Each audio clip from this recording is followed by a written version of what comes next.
American national government. This is Dr. Patrick Stewart. Chapter 12, Congress.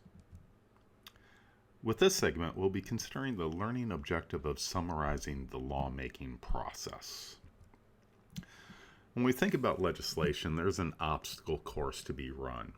Here, you have the bill introduction and committee referral, then you have committee consideration and action, and then you move from the committee to the floor before there's a resolution of the House and Senate differences, and ultimately the movement of the bill to the presidency. So when we break this down and we look at this a little bit more systematically, this graphic from the book does a nice job of showing how things work. The first step is introduction within both houses, whether it's introduced to the House or the Senate.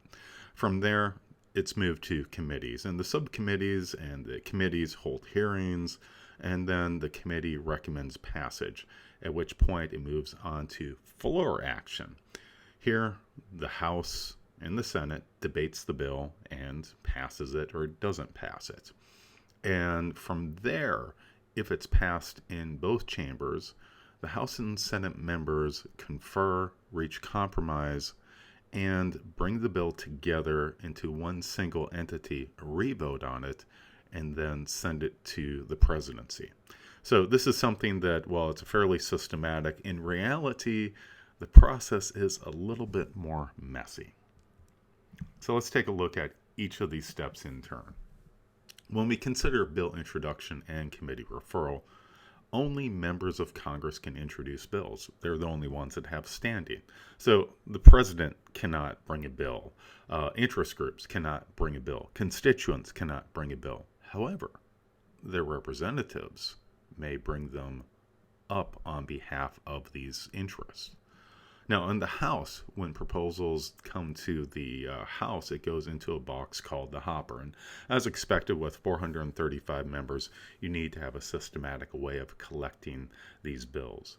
In the Senate, the bills can be introduced from the floor or submitted to Senate clerk. So it's a little bit more informal than the House, as can be expected with a body that is less than 1/4 of the size of the House of Representatives. Now, after introduction, a bill is referred to the committee with the jurisdiction. So the question is what is that committee with the jurisdiction? And so a bill can be reported to more than one committee. And from there, the bill is passed down to a subcommittee, and their changes are made, research is done, and the bill is reported back to the committee where the legislators negotiate and propose changes. So thinking about the bill introduction and then the committee referral, once it goes into committee, it stays there. Now, it can be brought out through a discharge petition, in which case a bill is directly brought to the floor from the committee or the subcommittee. Now, as we see, requiring 218 signatures is the majority of the representatives in the House of Representatives. And you can also have a bypassing of committees altogether. Now, this is extremely uncommon, but it's even less common in the House than in the Senate. The structure of the different bodies certainly matters in how things get passed through and how they are worked on. So taking a look at committee consideration and action, most bills are assigned to committee, and then they're ignored and they die at the end of Congress. And that's not the end of Congress, it's the end of the congressional meeting, which is over the course of, a year. So you have committee staff. This section, how this is segmented out is the committee staff studies the bill and provides information to the members. Then you have public hearings that are held for the interested parties to provide information. And from there are markup meetings, which the necessary changes are made by the committee members as well as the committee staff, and then the committee votes to report the bill to floor for debate and vote. Now, as it moves from the committee to the floor, the process can be complex. So what we see is that bills may undergo post-committee adjustments.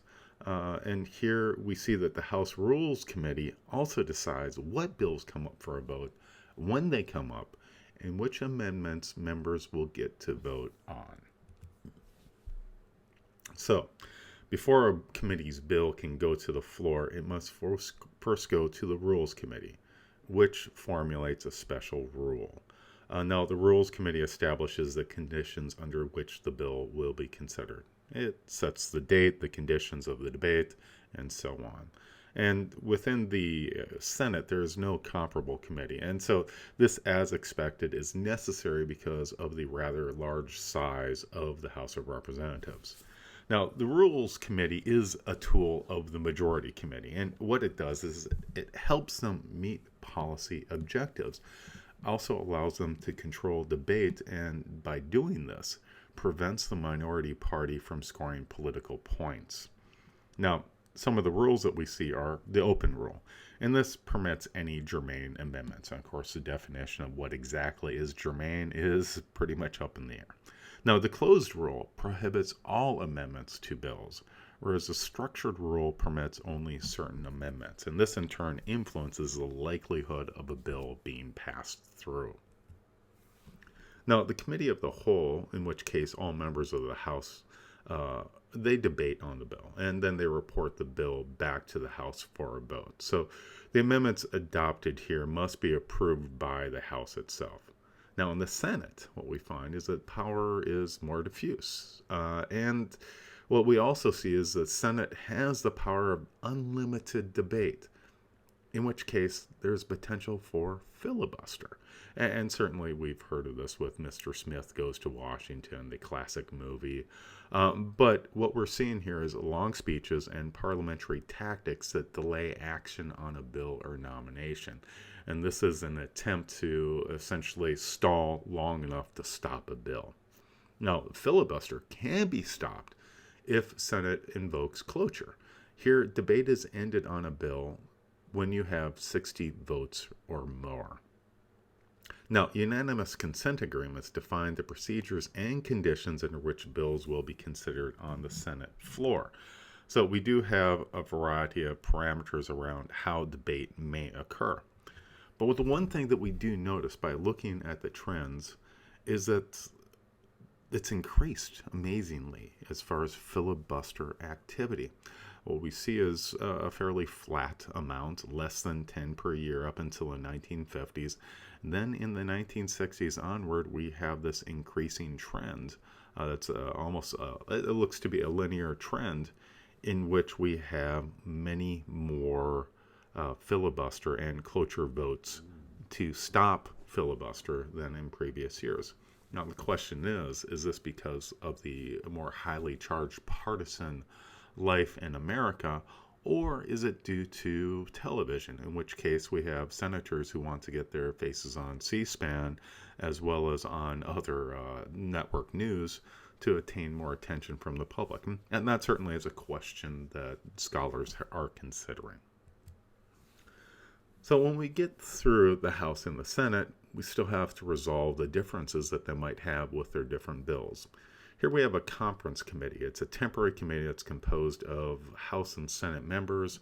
It meets and they attempt to reconcile the differences in the bill that's been passed in both chambers. Now, it traditionally consists of the handful of leading members of the original committee members.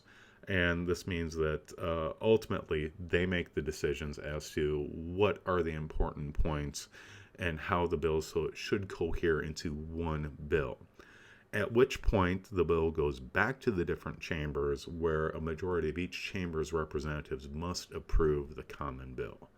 And then this version is sent back to both houses for approval.